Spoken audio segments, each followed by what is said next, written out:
খটকা তো লাগে না? কোরআনকে যখন বলেন বিজ্ঞানময়, অথচ কোরআন লেখা হলো পাথরে, অথবা মানুষ সেটাকে মেমোরাইজ করে রাখলো, তখন তো খটকা লাগেই যে এত বিজ্ঞানময় একটা গ্রন্থে একটা ছোট বল পয়েন্ট কলম তৈরি করার পদ্ধতি কেন শেখানো নাই? খটকা তো লাগে না?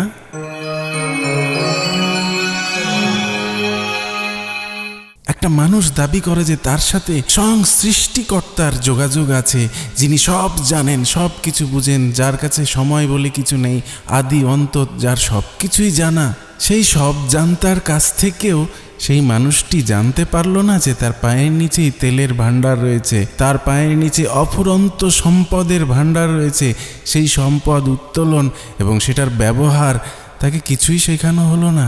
আমেরিকায় এসে সেই সৌদি আরবের নিচ থেকে তেল উত্তোলন করা শুরু করলো, আর সৌদি আরবের আঞ্চলিক লোকজন কুয়া নিয়েই যুদ্ধ করে গেল সারাটা জীবন। তারপরও কি খটকা লাগে না?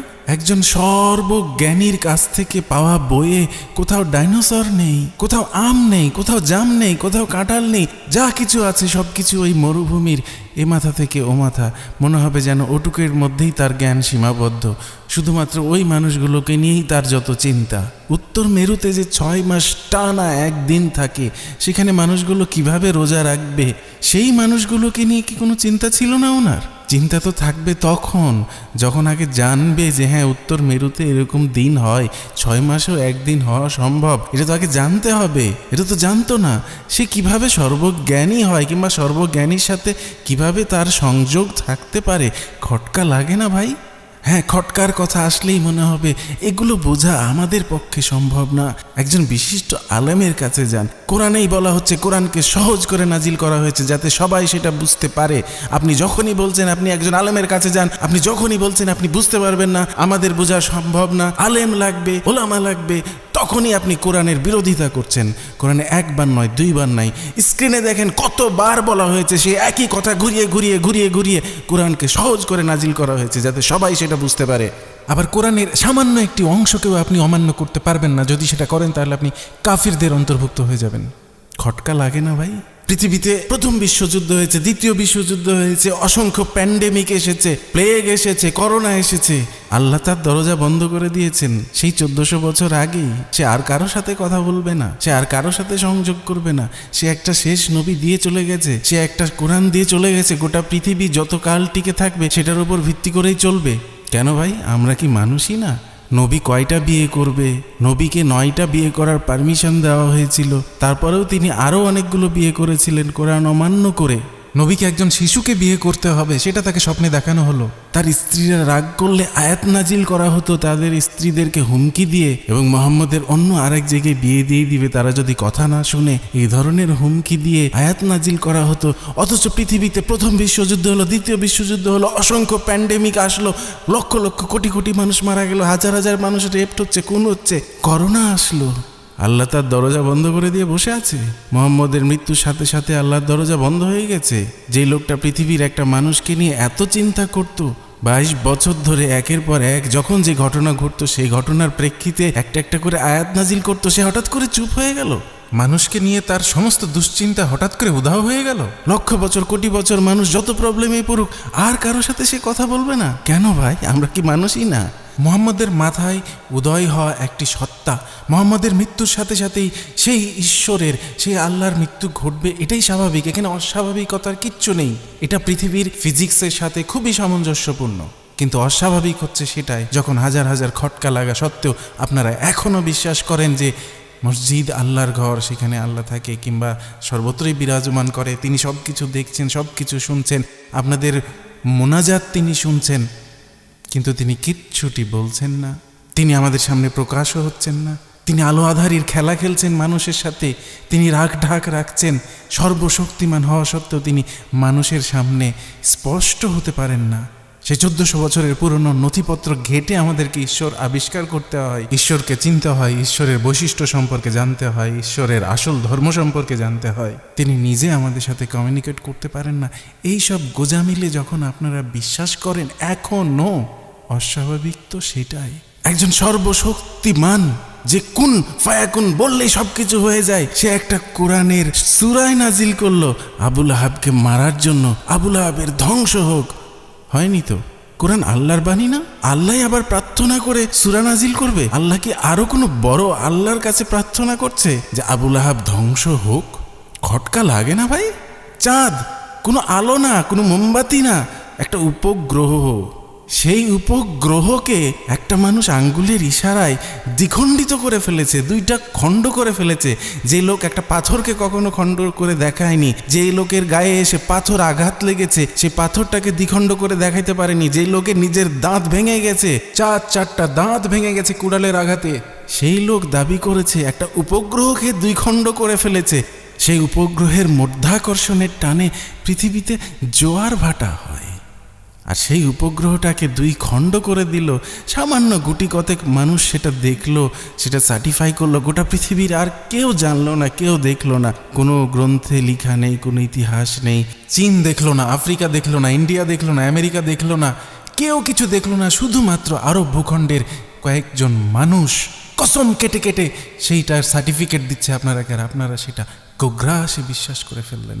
যাদের মতো একটা উপগ্রহ দুই খণ্ড হয়ে গেল, অথচ পৃথিবীতে তার কোনো প্রভাবই পড়ল না। তারপরও আপনাদের খটকাটা লাগে না? সব কিছু গোগ্রাসে গিলে চলেন। কিভাবে পারেন ভাই, কিভাবে? সময় এসেছে, ইউ নিড সাম পুশিং।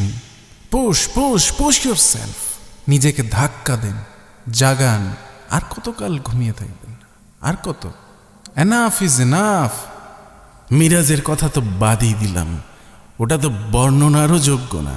অথচ মিরাজকে আক্ষরিকভাবে সত্য না মানলে আপনি মুসলমানই না। কারণ মিরাজের কথা কোরআনেও লেখা আছে। আর কোরআনের এক বিন্দুকে অমান্য করা মানে পুরো কোরআনকে অমান্য করা। আংশিকভাবে ইসলাম পালন করার বিন্দু মাত্র কোনো সুযোগ নাই। মানতে গেলে সব কিছুই মানতে হবে, ছাতা মাথা যা আছে সব কিছুই মানতে হবে। পৃথিবীর 3টা স্তম্ভ আছে, সেই স্তম্ভ দিয়ে আকাশকে ধরে রেখেছে। সে অদৃশ্য স্তম্ভ খুঁজে দেন না ভাই। অদৃশ্য তো, অস্পর্শ তো না। বাতাসও তো অদৃশ্য, কিন্তু আমরা তো জানি বাতাস আছে। সেই 3টা অদৃশ্য স্তম্ভ খুঁজে বের করেন না, যে স্তম্ভ দিয়ে আকাশকে ধরে রাখা হয়েছে। আকাশ যেন একটা ডেকোরেশন, আকাশ হচ্ছে একটা ছাদ, সেখানে তারা হচ্ছে ছোট ছোট ডেকোরেশন। চন্দ্র আরো অনেক দূরে আছে।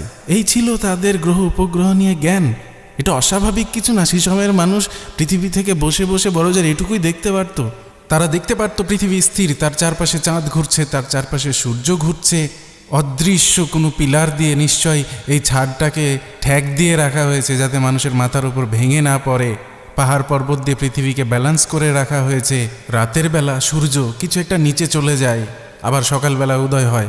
সূর্য যে আসলে একটা নক্ষত্র, অন্য যত তারা আছে সেই তারাগুলোর মতোই আর একটা তারা, এটা ভাবার মতো তো তাদের ক্যাপাসিটি ছিল না। কয়েক বিলিয়ন নিউক্লিয়ার বম্ব একসাথে ফাটলে যে পরিমাণ এনার্জি তৈরি হয়, সেই পরিমাণ ফিউশন একসাথে প্রতি সেকেন্ডে চলছে সূর্যে। সূর্য হচ্ছে সাদামাটা একটা সাধারণ নক্ষত্র। এরকম আরও বিলিয়ন বিলিয়ন নক্ষত্র ছড়িয়ে আছে গোটা মহাবিশ্বে। এরকম একটা সূর্য যে বানাতে পারে, সে তার পক্ষের মানুষদেরকে কি দিয়ে সাহায্য করেছে? আবাবিল পাখি দিয়ে।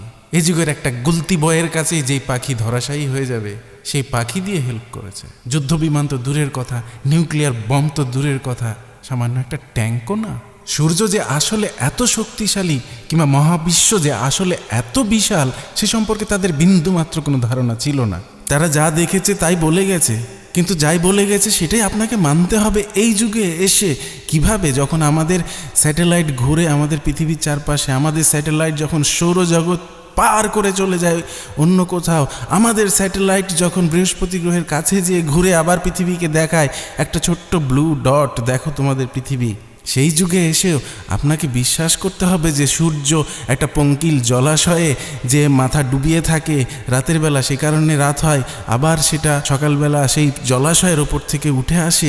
এগুলো আপনাকে এখনো বিশ্বাস করতে হবে? এখনো আপনার খটকা লাগে না? যার নাম জপ করছেন, যাকে ধন্য ধন্য করে মুখ ফেনা তুলে ফেলছেন, সে নিজে পুত্র সন্তানের মৃতদেহ কাঁধে করে নিয়ে ডুকরে ডুকরে কেঁদেছে।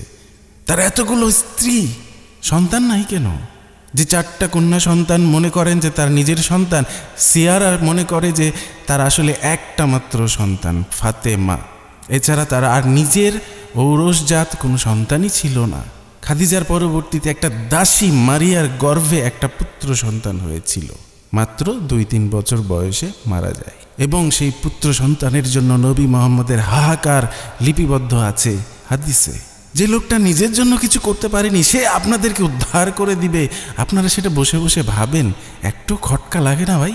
যে লোকটা একটা ইহুদি নারীর দেওয়া বিষক্রিয়ায় পেইনফুল একটা মৃত্যুবরণ করেছিল, এতটাই পেইনফুল যে সে নিজে মনে করতো যে তার ধমনী কেটে ফেলা হচ্ছে।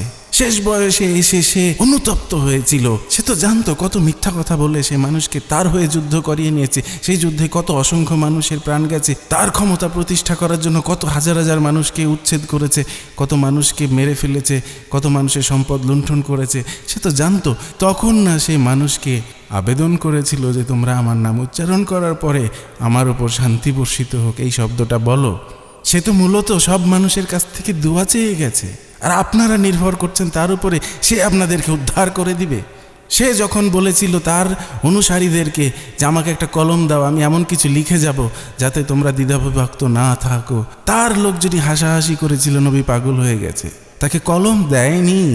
আর এত যুগ পরে এসে আপনারা সেটাকে লেজেন্ড বানিয়ে ফেলেছেন, কল্পনার জগতে ভাসিয়ে তাকে নূরের তৈরি বানিয়ে ফেলেছেন। একটা জলজ্জান্ত মানুষকে কল্পনায় আপনারা নূরের তৈরি বানিয়ে ফেলেছেন। একটু খটকা লাগে না ভাই? তার সারা জীবনে কোথাও শান্তির কোনো ছোঁয়া ছিল না। সে একের পর এক যুদ্ধ করে গেছে, অ্যাভারেজে প্রতি বছর 1.5টা করে যুদ্ধ করে গেছে।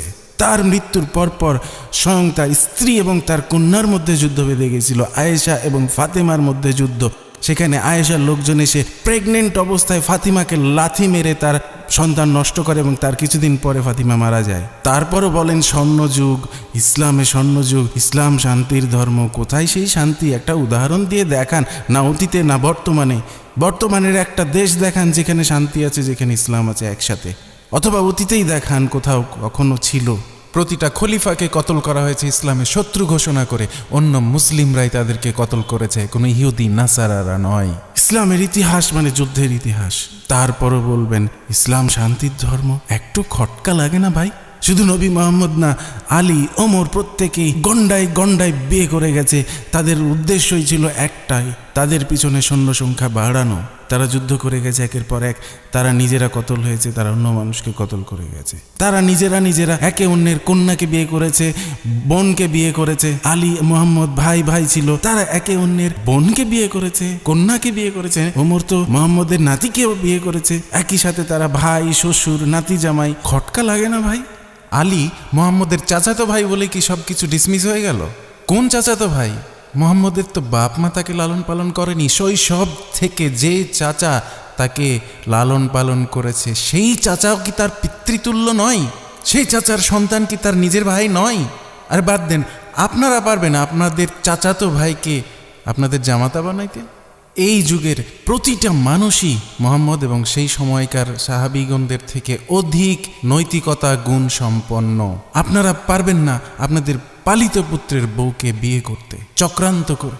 আরে পালিত পুত্র হওয়ার দরকার নাই, পুত্রের বয়সী একটা মানুষের বউকে তালাক দেওয়াইয়া তারপরে আপনি নিজে বিয়ে করতে পারবেন না। আপনি এই যুগের মানুষ, আপনি অনেক বেশি নৈতিকতা গুণ সম্পন্ন বাই ডিফল্ট।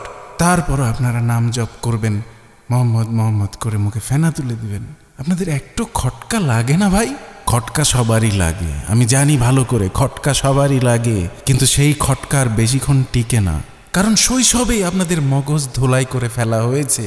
বাবার হাত ধরে হয়তো ছোটবেলায় মসজিদে গেছেন, সবাইকে উল্টাপাল্টা করতে দেখে খিলখিল করে হেসেছেন, কিন্তু সেই আপনার চোখে মুখেই একসময় সিরিয়াসনেস আনা হয়েছে পদ্ধতিগতভাবে। সারাক্ষণ কানের কাছে মাইক বেজেছেন, নসিহত চলেছে। মোল্লারা কখনো দল বেঁধে আপনাদের কাছে এসেছে, কখনো আপনারা দল বেঁধে মোল্লাদের কাছে গেছেন। স্কুল, কলেজ, মাদ্রাসা সবখানে ইসলাম আপনাদের পিছু নিয়েছে। কখনো মিষ্টি কথা, কখনো ভয়ভীতি দেখানো হয়েছে। দিনে 5 বার করে আর্মিদের মতো আনুষ্ঠানিকতা পালন করতে হয়েছে। ইসলাম একটি সংগঠন, তাই সাংগঠনিকভাবেই ইসলামকে আপনাদের বাতাসে পরিণত করা হয়েছে, যেখানে আপনারা নিঃশ্বাস নেন, যার বাইরে আপনারা কখনো চিন্তাই করতে পারেন না। মুহাম্মদের মৃত্যুর পর থেকেই মুহাম্মদের নাম ভাঙিয়ে অসংখ্য মানুষ যে যার মতো নিজের মতো স্বার্থ সিদ্ধি করে গেছে। তারা ক্ষমতা পেয়েছে, তারা প্রতিপত্তি পেয়েছে। ইসলামকে তারা রাজনৈতিক হাতিয়ার হিসাবে চমৎকারভাবে ব্যবহার করেছে। এখনও অসংখ্য মানুষের জীবিকা, ক্ষমতা, প্রতিপত্তি ইসলামের উপর নির্ভরশীল। যে যার মতো করে নিজের মতো রং চড়িয়েছে, নিজের মতো করে ডালপালা গজিয়েছে ইসলামের। তাই ইসলাম এখন বিশাল একটা বৃক্ষ, যার অসংখ্য ডালপালা, ফুল, পাতা, কোনো কিছুর অভাব নেই। শুধু অভাব একটা জায়গায়, এটার শিকড় নাই। যে গাছটার শিকড়ই নাই, সেই গাছটার অনেক ডালপালা, পাতা, ফুল ছড়িয়ে গেছে। যখন যার দরকারে পড়েছে তখনই সে তার নিজের মতো করে সাজিয়ে নিয়েছে সেই ডালপালা, ফুল। সেগুলো দেখে মানুষ ভুলে যায়, সেগুলোর কারণে মানুষ আর শিকড়ের সন্ধানই করে না। যেখানে শিকড়ই নাই সেখানে এই ডালপালা নিয়ে আপনারা কি করবেন ভাই? সেটা আপনাদের কোনো কাজে আসবে না। মিথ্যা দিয়ে কখনো কোনো ভালো জিনিস করা সম্ভব নয়, সেটা যত সুন্দর মিথ্যাই হোক। রূপকথার গল্পকে এদিক দিয়ে ঘুরিয়ে ওদিক দিয়ে ঘুরিয়ে বিভিন্নভাবে মিলিয়ে দিতে পারবেন, কিন্তু কথা শুধু কথায়, কথা যতই বলেন সেটা দিয়ে তো চিড়া ভিজানো সম্ভব না। সুতরাং যত ফুল, যত পাতা, যত কিছুই থাকুক, যত সুন্দর ডেকোরেশনই থাকুক, দিন শেষে সেটা হচ্ছে নকল গাছ, সেটা খেলনা গাছ, সেটা প্লাস্টিকের গাছ, সেটা আসল গাছ নয়।